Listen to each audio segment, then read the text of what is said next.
Oi turma, bom dia, boa tarde, né? Boa noite, espero que estejam bem, se cuidando.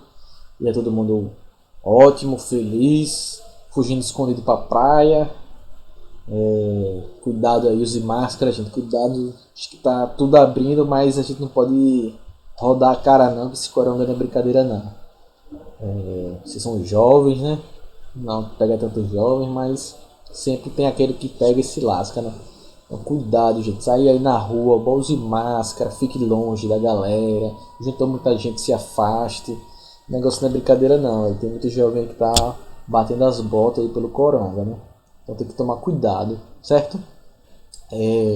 Na última aula, nas últimas aulas, a gente começou a falar sobre as teorias evolutivas, começamos a discutir sobre a evolução, como esses processos eles acontecem.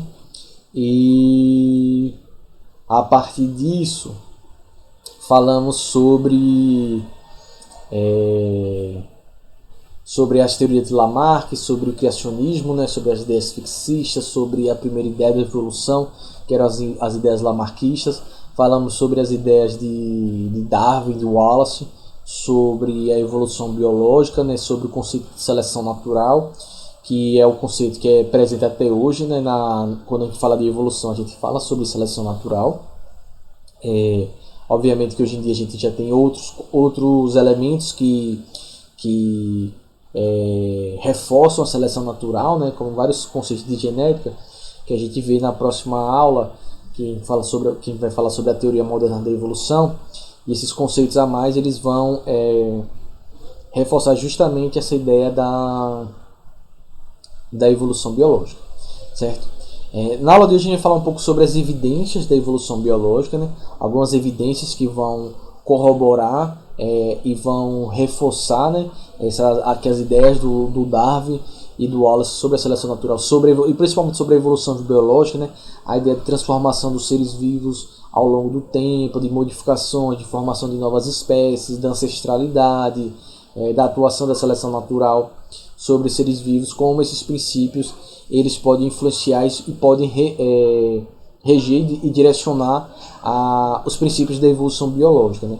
Um desses primeiros conceitozinhos que a gente tem das evidências biológicas, da evidência da evolução biológica, é justamente o conceito da documentação fóssil. Então, antes de falar do documentação fóssil, né, então a gente tem a documentação fóssil como uma das evidentes, né? A adaptação de seres vivos, como a gente já conversou bastante sobre a adaptação de seres vivos ao ambiente, né? E também a gente tem um pouco sobre as semelhanças anatômicas, fisiológicas, bioquímicas, morfológicas das espécies. São evidências que vão corroborar com a ideia dos princípios da evolução, né? Então, os fósseis, né, são que a gente chama de fósseis, né, que a gente pode ver na imagem. Eles são vestígios deixados por animais, não só animais, né, por animais, plantas, bactérias, algas, né, ou seja, por seres vivos, né, que viveram no passado, há muito tempo atrás, né, às vezes alguns até milhões e milhões de anos atrás. Esses vestígios eles podem ser ossos, eles podem ser dentes, eles podem ser pegadas, eles podem ser impressões na rocha, eles podem ser fezes de animais petrificados, eles podem ser animais conservados no gelo, por exemplo, por inteiro, como tem no caso dos mamutes, no caso de animais como mosquitos que ficam presos na seiva de plantas que petrificou, né, eles ficam conservados por inteiro, né? Então aqui a gente tem o processo de mineralização dos ossos, a gente tem a marcação desses ossos, como é o caso do peixe ali, a marcação na rocha, né? Então o estudo dos fósseis, ele permite aos cientistas deduzir o tamanho, por exemplo, e a forma de organismos que os deixaram, né? Ou seja, então às vezes por uma pegada você consegue fazer uma extrapolação e ter uma ideia do tamanho daquele ser vivo, né?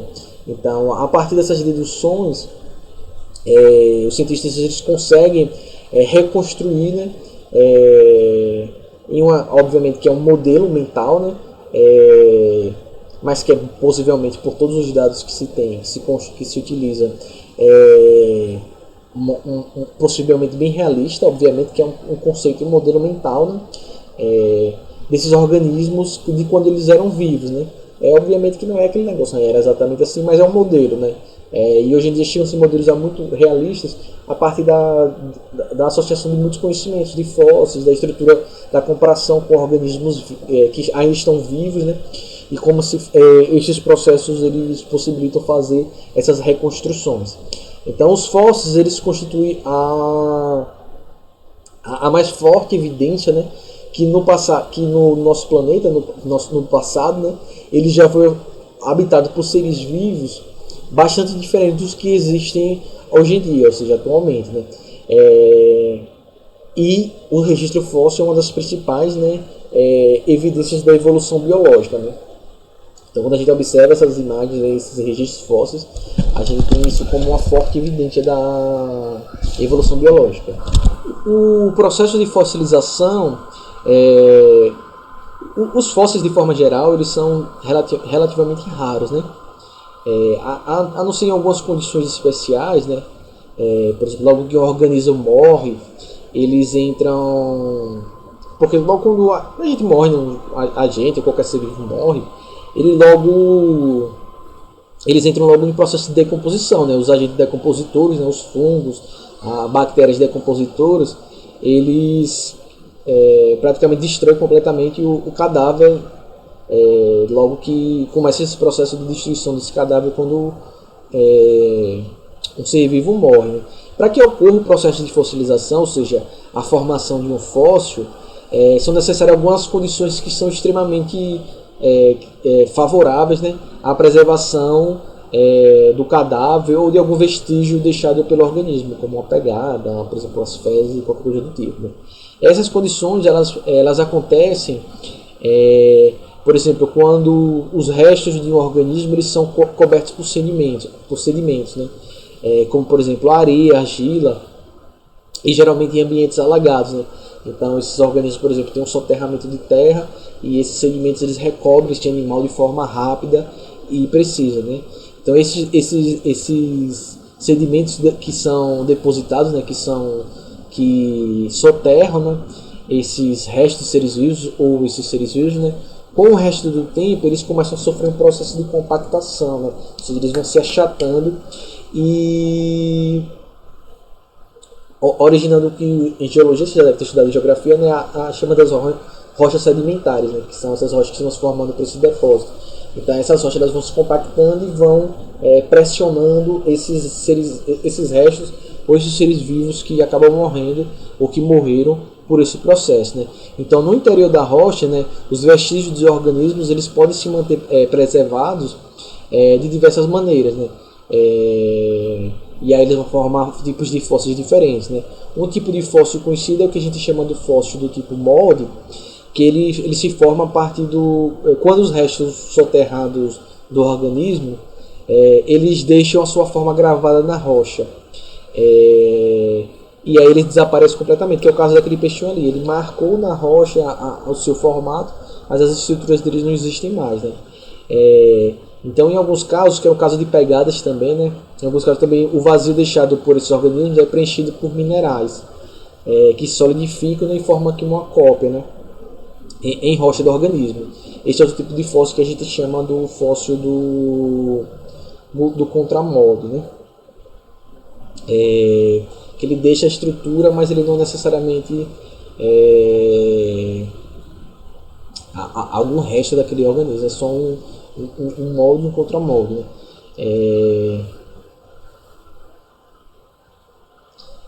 Entre alguns casos também, que são esses casos aqui, desse aqui e desse aqui, que as substâncias orgânicas, né, do cadáver que foi sepultado por essas rochas sedimentares, eles vão aos poucos sendo substituídos por minerais que são trazidos pela água, por exemplo. Então lentamente esses minerais eles vão substituindo as substâncias orgânicas que compõem esses animais, né, ou essas plantas, esses seres vivos de forma geral. E aí eles vão fazer a substituição exata dos detalhes do corpo do organismo, que vão ficando preservados na rocha, né. Embora que não reste mais nada do material orgânico original, né. Esse processo a gente chama do processo de permineralização ou de petrificação, né. Então, em certas regiões por exemplo, aqui do sul do país, no Rio Grande do Sul, há troncos de árvores petrificados, né, que viveram há dezenas de milhões de anos atrás, né? Por exemplo, aqui em Pernambuco também, na região assim, da divisa Pernambuco, Ceará, Paraíba, Piauí, existem esses vários depósitos de fósseis do período do Cretáceo, como de peixes, insetos, répteis, plantas que estão nesse processo de petrificação. Outros tipos, esses aqui tem esse processo de petrificação, né? Outros tipos de fósseis são marcas, né, ou pegadas, né, pegadas de dinossauros, por exemplo, em algum terreno mole e que posteriormente se transformaram em rocha. Então, eles dão aquela pegada na argila nesse molde mole, e aí a partir daí essa marca ela é deixada na rocha, né? Então esse tipo de fóssil a gente chama de fóssil por impressão. Então a gente pode ter esse por molde,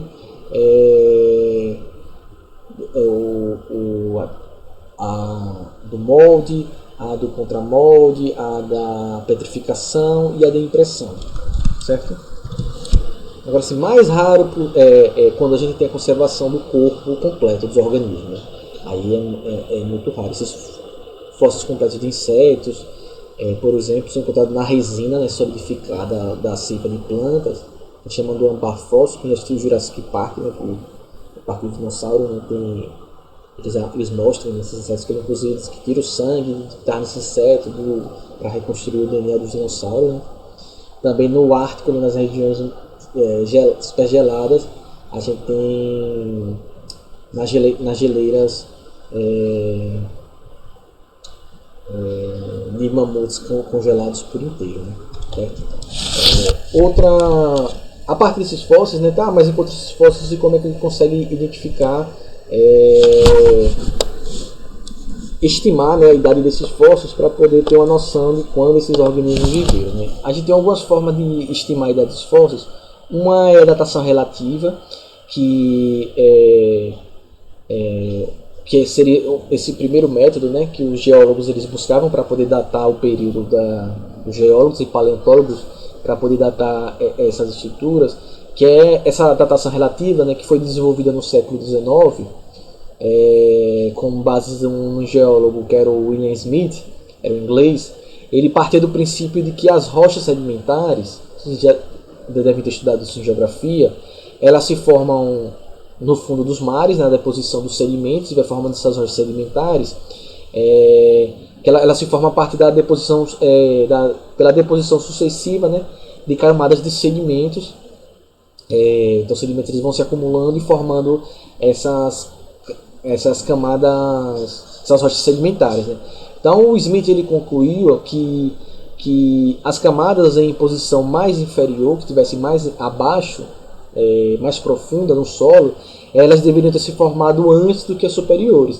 Então, por exemplo, aqui se a gente vê nesse esqueminha que a camada A é mais recente, a B é mais antiga, a C mais antiga ainda, a D mais antiga ainda. Então, quanto mais fundo a gente ia indo, essas rochas sedimentares elas seriam mais antigas, né?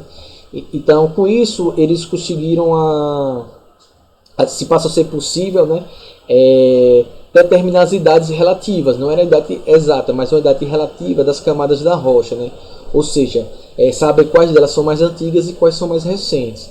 Então o Smith ele também observou que certos fósseis eles serviam como marcas registradas das rochas em que ocorriam, né? Então, por exemplo, certos tipos de fósseis de certas camadas de sedimentos foram denominados que ele chamava de fósseis guias, né? Então essas conclusões de Smith ele revolucionou a prática da geologia, né? Porque permitiu que as rochas em diferentes regiões do mundo, então por exemplo, então, local 1, 2, 3, elas pudessem ser comparadas com base nos fósseis guias, né? Então nelas que são contidas. Então com isso os cientistas eles conseguiam reunir fragmentos do documento fóssil de diversas regiões do planeta e por meio de sua datação relativa estabelecer as divisões do tempo geológico, né? Que é aquilo que você já deve ter visto em geografia também: Paleolítico, Cretáceo, Jurássico, Triássico, e por aí vai. Então eles, por exemplo, pela localização dos fósseis, ele conseguiu estimar mais ou menos o período. Então onde estava aquele fóssil naquela camada de rochas sedimentares, da profundidade, os mais antigos, ele conseguiu estimar. Então se esse fóssil está nessa região aqui e aquele está numa região mais profunda, então significa que aquele fóssil ele viveu num período muito mais anterior do que esse outro fóssil que está aqui nessa outra faixa da camada do planeta, né? Então eles conseguiam fazer nesses locais diferentes, eles conseguiam fazer essa comparação de quando eram aqui. Então acredito que esses fósseis mais antigos, esses fósseis então, mais antigos estariam em camadas mais profundas e os mais próximos da superfície eles seriam mais recentes na história do tempo geológico. Então eles utilizavam isso aí para poder marcar. Outra datação que a gente tinha é o que a gente chama da datação radiométrica, né?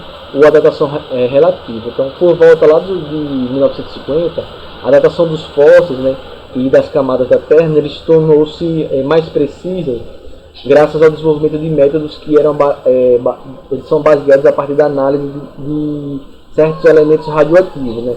Então, este processo para determinar a partir desses elementos radioativos ficou mais eficiente a forma de datar os fósseis e as rochas, né? Que a gente chama de datação absoluta radiométrica. Então, esse método de datação radiométrica, eles baseiam-se nos fatos que os elementos radioativos, eles se desintegram, né, tornando-se outros elementos químicos, seguindo aquelas taxas constantes, né, que caracteriza cada tipo de elemento químico. Então quando a gente conhece a quantidade de um dado elemento químico radioativo que se desintegrou em uma rocha ou um fóssil, a gente consegue determinar a idade desses organismos, né?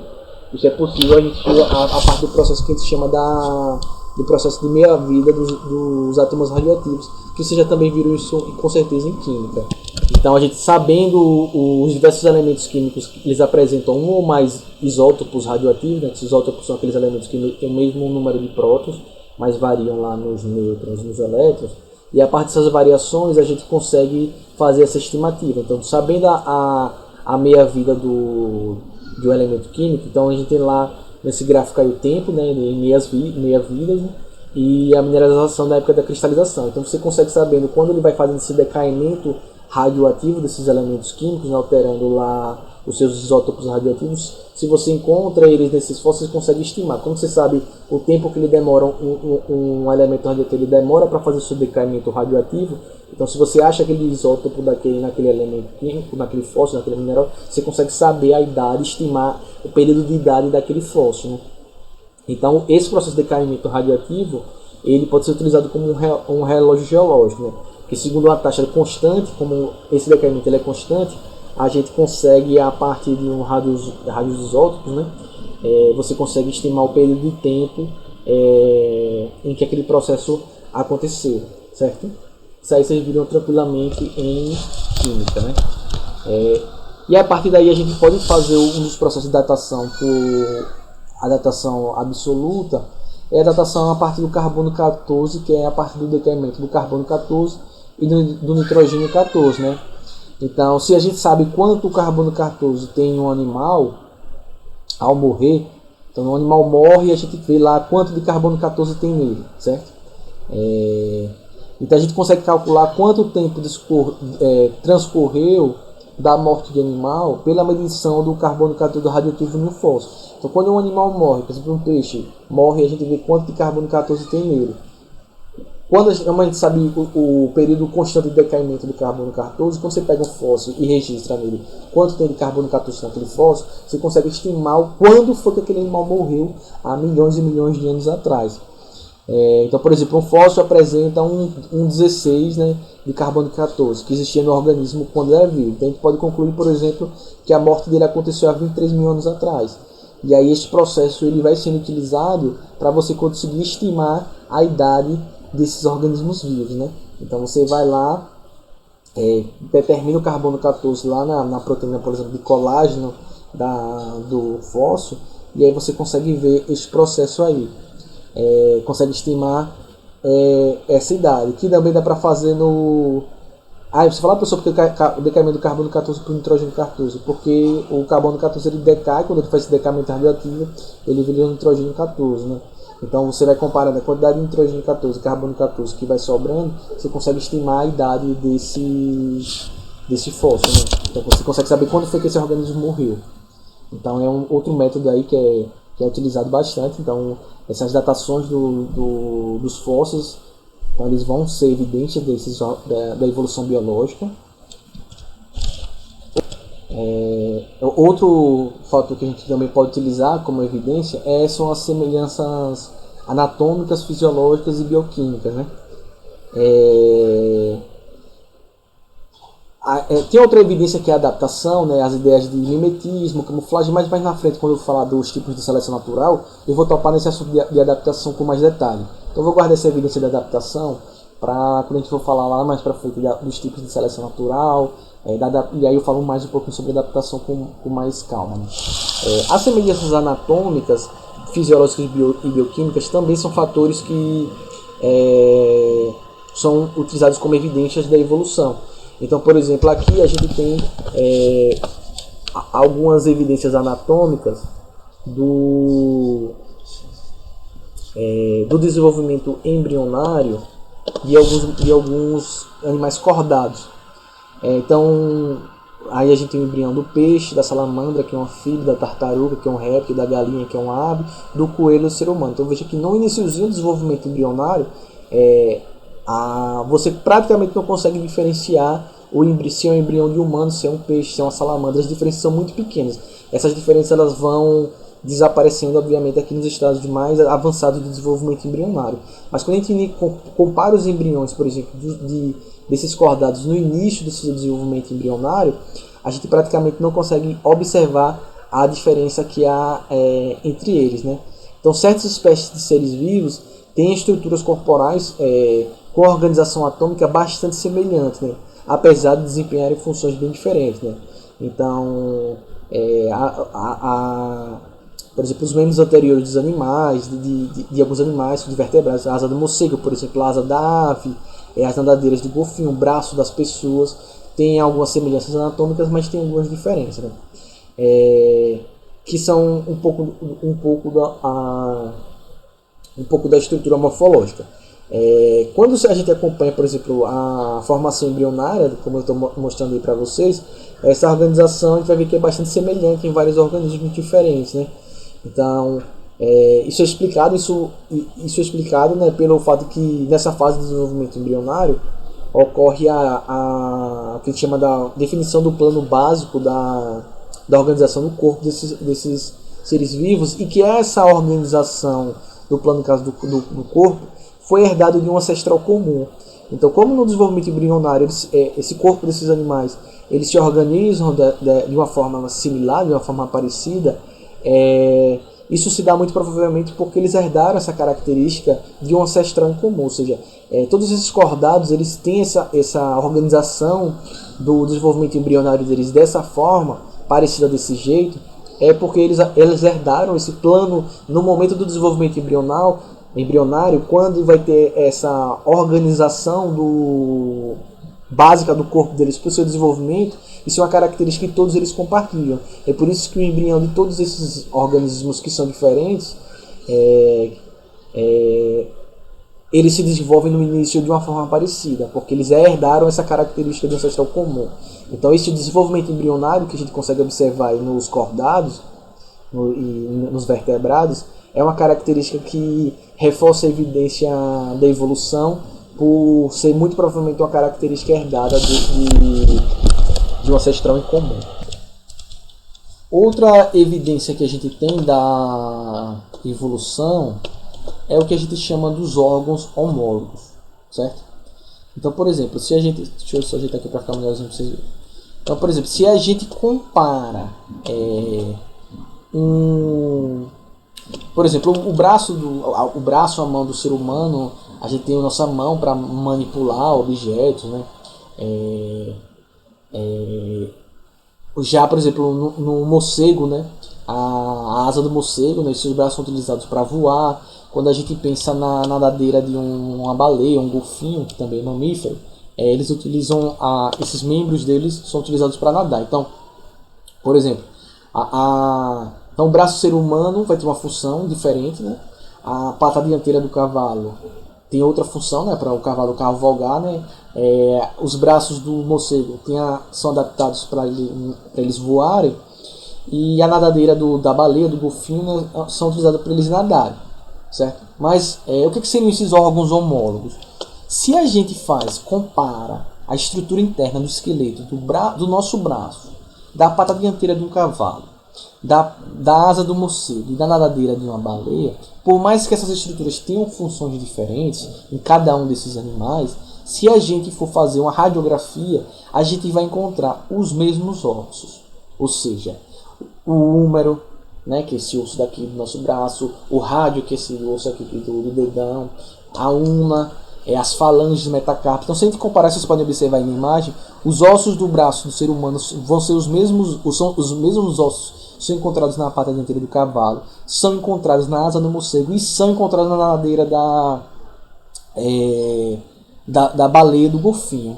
Isso que a gente chama de órgãos homólogos, ou seja, são órgãos que têm a mesma origem embrionária, ou seja, eles têm a mesma origem, têm a mesma estrutura, mas que têm funções diferentes dos organismos.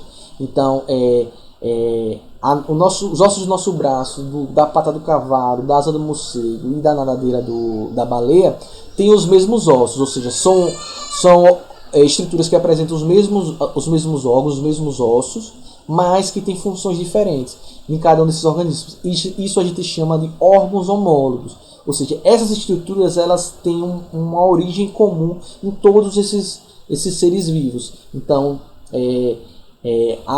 esses ossos eles foram herdados da mesma forma por nós, só que eles divergiram na evolução.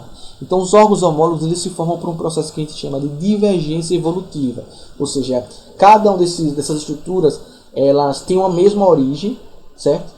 Mas elas divergiram na evolução de acordo com os ambientes que esses organismos foram ocupar. Então a gente diz que este processo é um processo de divergência. Então os órgãos homólogos eles surgem por divergência. Então elas têm a mesma origem, mas elas divergem de acordo com as funções que esses órgãos vão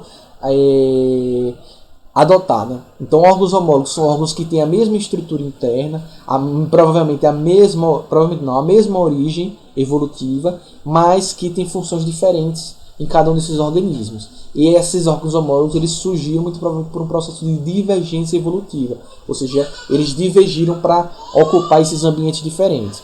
Órgãos homólogos, mesma estrutura, funções diferentes. Surgiram por divergência evolutiva. A gente tem agora o inverso, que são os órgãos ou estruturas análogas. O que são órgãos análogos ou estruturas análogas? São estruturas que têm a mesma função em seres vivos diferentes, mas que têm estruturas anatômicas completamente diferentes. Ou seja, que surgiram desses organismos de forma completamente distinta. Então, se a gente compara a asa do inseto com a asa de uma ave, por exemplo, elas têm estruturas internas completamente diferentes. Então a asa do inseto é formada por quitina, a asa da ave é formada por penas, por ossos, mas os dois têm a mesma função, que é fazer com que esses organismos voem.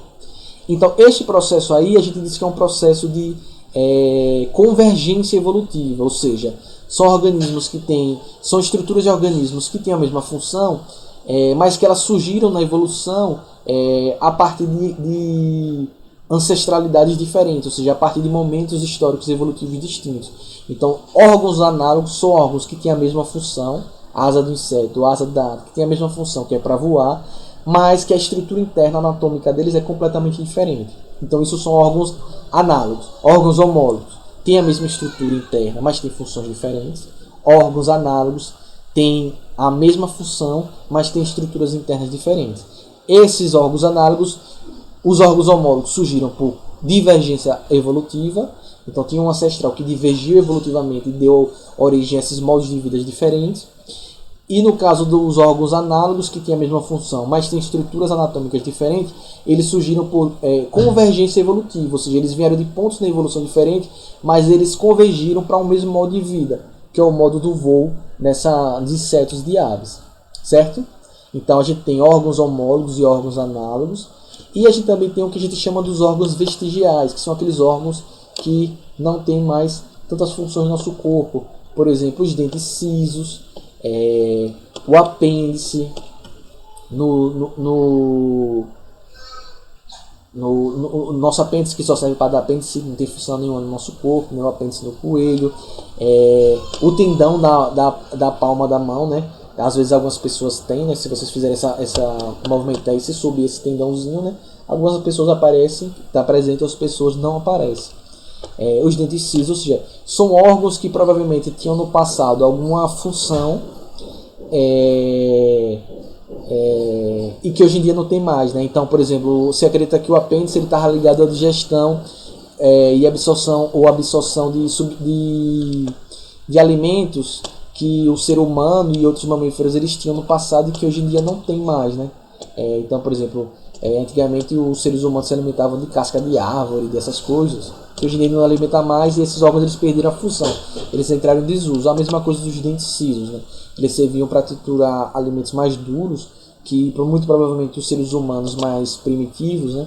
Eles se alimentavam, mas que hoje em dia não se alimenta mais. Então esses dentes eles não têm mais essa função, né? Então eles acabaram entrando em desuso, isso que a gente chama de órgãos vestigiais, ou seja, a presença desses órgãos que no passado na espécie muito provavelmente tinham alguma função, mas que hoje em dia não tem mais função nenhuma, certo? Então todas essas aí são evidências que corroboram com a evolução. Na próxima aula a gente vai falar sobre a teoria moderna da evolução, ou a teoria sintética da evolução, que é conhecida também como neodarwinismo.